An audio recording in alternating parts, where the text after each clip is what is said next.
Today marks the 70th anniversary of the battle that turned the tide in World War II, the assault on the beaches of Normandy. On the bluffs above, veterans of the D-Day assault commemorated that fateful day with President Obama and other world leaders. The president paid tribute to those who sacrificed their lives for liberty, saying that victory shaped the security and well-being of all posterity.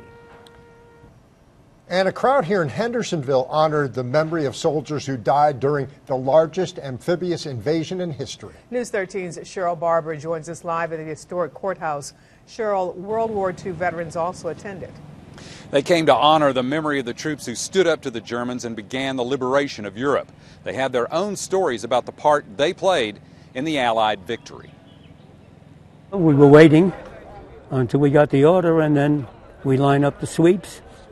And we go in and we sweep the mines. And just like that, a teenager enters the greatest war in history.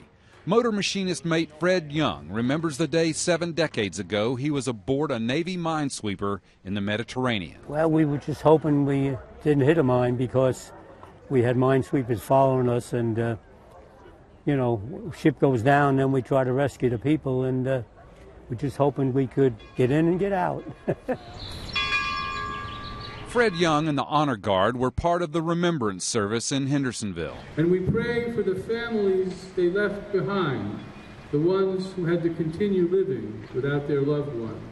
They gathered to remember those who died, those who were wounded, and those who survived the beaches of Normandy to fight the following day. Well, a lot of fellows get their lives, and their families were hurt. We have a lot of holidays for people, and I think this is one we should really have, to honor the people that passed away. And I certainly am very grateful and indebted to all the men and women that lost their lives for my freedom.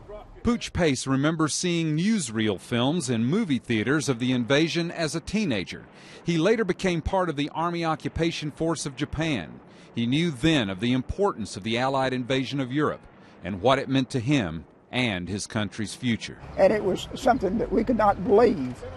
And the rest of the world couldn't believe that we could mask something like that. It was, God was really with us when we did these invasions. As the years tick by, there are fewer and fewer survivors to tell these stories. It was a day to honor them and to thank them for their service.